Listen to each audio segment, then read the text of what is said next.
ఈ వీడియోలో నేను మీకు మంచి మనీ సేవింగ్స్ ప్లాన్ గురించి వివరిస్తాను.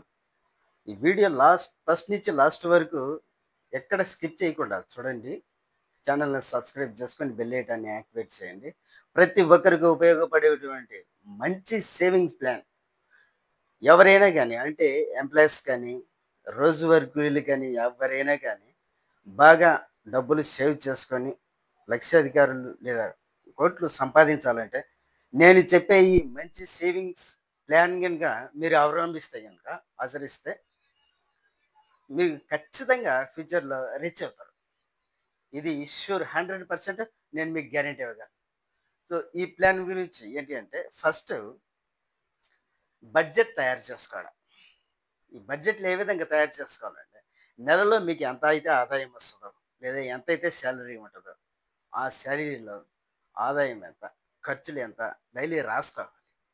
ఇలా రాసుకోవడం ద్వారా వేస్ట్‌గా ఏదన్నా ఖర్చు పెడతానామా లేదా అనేది అర్థమవుతది కాబట్టి కొంచెం సేవ్ చేసేదానికి ఆస్కారం ఉంటదనమాట. ఇంకోటి అనవసరమైన ఖర్చులు తగ్గించుకోవాల. కొన్ని అవసరమైన వాటికి ఖర్చులు పెట్టుకుంటే ఓకే. అనవసరమైన ఖర్చులు, అవసరం లేనోటి కొన్ని ఎక్స్‌ట్రా ఖర్చులు అవుతానే ఉంటాయి. అలాంటి ఖర్చులు సాధ్యమైనంత వరకు తగ్గిస్తే సాధ్యమైనంత వరకు కాదు పూర్తిగా తగ్గియాలి. తగ్గిస్తే మీరు మనీ బాగా సేవ్ చేసుకోవచ్చు. ఇంకా సెకండ్ వన్ వచ్చేసి ఇది చాలా ఇంపార్టెంట్. ఈ రూలు 50, 30, 20 రూల్. ఈ రూల్ వచ్చేసి అంటే చాలామంది ఇవి ఫాలో అవుతున్నారు ఈ రూలు. మీరు కూడా ఫాలో అవ్వండి. ఖచ్చితంగా మీరు రిచ్ అవుతారనమాట. ఈ 50, 30, 20 రూల్ ఏంటంటే మీకు నెలసరి వచ్చే ఆదాయంలో లేదా మీకు వచ్చే సాలరీస్‌లలో 50% మీ ఇంటి అవసరాలకు అంటే కూరగాయలు, ఇంటి అద్దెలు, కరెంటు బిల్లులు ఇలా హౌస్ మెయింటెనెన్స్ మొత్తానికి ఖర్చు పెట్టేసేయండి.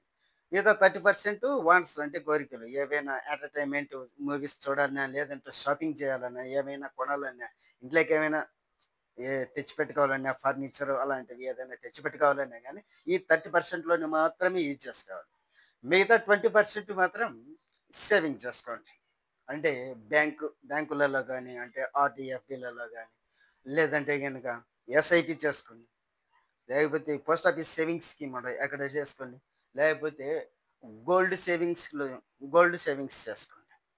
గోల్డ్ బాండ్‌లో సేవింగ్ చేసుకోవచ్చనమాట. ఈ విధంగా చేసుకోవడం ద్వారా ఈ 20% మీకు ఫ్యూచర్‌లో ఒక 10 ఇయర్స్, 15 ఇయర్స్ తర్వాత అవి కొర్లలా వస్తదనమాట ఇన్‌కమ్. కాబట్టి ఈ 50, 30, 20 రూల్ అనేది ఖచ్చితంగా పాటిస్తే గనుక ప్రతి ఒక్కరు రిచ్ అవుతారనమాట. ఇంకొకటి ఏదంటే daily and weekly saving plan. రోజు మీరు రూ. 50 లేదా వారానికి రూ. 200 డబ్బులు సేవ్ చేసుకున్నారు. ఇది ఫ్యూచర్‌లో అంటే చిన్న మొత్తమైనా గానీ భవిష్యత్తులో ఇది చాలా ఎక్కువ అయితదనమాట. లక్షలలో అయితది. ఇప్పుడు వారానికి 200 అయితే నెలకెంత అయితది? 800 అయితది. సంవత్సరానికి 9600 అయితది. ఈ 9600ను ఫిక్స్డ్ డిపాజిట్ చేయండి. లేదంటే ఒక పోస్ట్ ఆఫీస్‌లో ఒక సేవింగ్స్ స్కీమ్‌లో ఇన్వెస్ట్ చేయండి. లేకపోతే గోల్డ్ బాండ్‌లో సేవింగ్స్ చేయండి. అవునా గదా!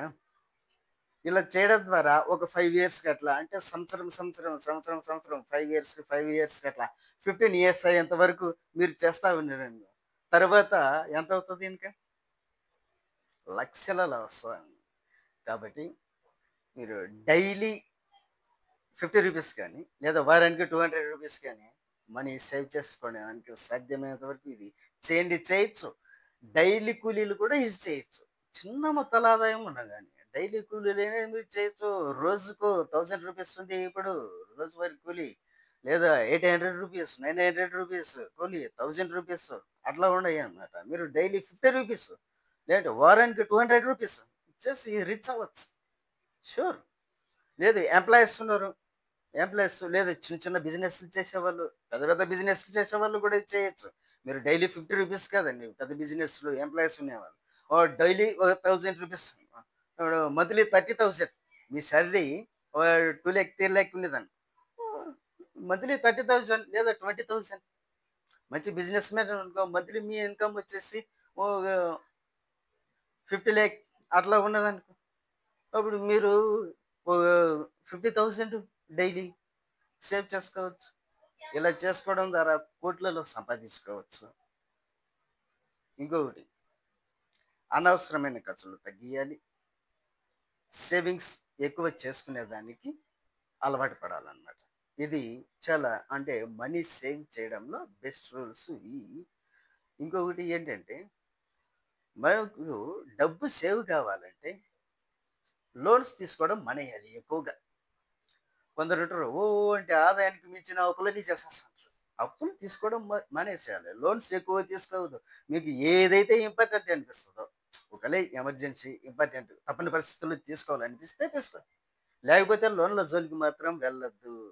క్రెడిట్ కార్డులు కూడా ఈ మధ్య చాలామంది యూజ్ చేస్తున్నారనమాట ఎక్కువ. క్రెడిట్ కార్డు వాడకం కూడా మానేయాలి. ఎందుకంటే, మీరు లోన్స్ తీసుకున్న, క్రెడిట్ కార్డ్ వాడినా, వాళ్ళిచ్చే అప్పు కన్నా మీరు వడ్డీ ఎంత కట్టాల్సొస్తది. ఇంకా మీరు ఎక్స్‌ట్రా అమౌంట్ కట్టాల్సొస్తది. వాళ్ళు 50,000 ఇచ్చినా, లేదా 1,00,000 ఇచ్చిర్రనుకో మీకు. ఒక రూ. 1,00,000 మీకు లోన్ ఇస్తే, మీరు దగ్గర దగ్గర రూ. 1,30,000 చెల్లించాల్సొస్తది. అంటే మ రూ. 30,000 ఎక్స్‌ట్రా మీరు కడతన్నారు. అది మీ డబ్బు. ఆ రూ. 30,000 ఎక్స్‌ట్రా లోన్ ఇచ్చే వాళ్ళకి కట్టకుండా, లోన్ తీసుకోవడం మానేసి, ఆ మిగిలిన రూ. 30,000 ఏదైనా ఫిక్స్డ్ డిపాజిట్ చేసుకోవచ్చు. పోస్ట్ ఆఫీస్ స్కీమ్‌లో సేవింగ్ చేసుకోవచ్చనమాట. ఈ విధంగా చేసుకోవడం ద్వారా హ్మ్. మనీ సేవ్ చేసుకోవడం వల్ల రిచ్ తొందరలో అవ్వచ్చు. సో, ఇవి మనం చెప్పినటువంటి బెస్ట్ సేవింగ్స్ విషయాలు. చిన్న చిన్న మొత్తాలే రేపు పెద్ద మొత్తాలైతాయి. ఇది ప్రతి ఒక్కరూ పాటిస్తే గనక మీరు లైఫ్‌లో రిచ్ అయిపోతారు ఖచ్చితంగా. పేదరికం అనేదే ఉండదు. హ్మ్. పేదరికం అనేదే ఉండదు. మనీ సేవింగ్ చేయడానికి అలవాటు పడండి. అలవాటు చేసుకోండి. రీచ్ అవ్వండి. ఇది నా కోరిక. నేను మీ సందీప్ లక్కినేని.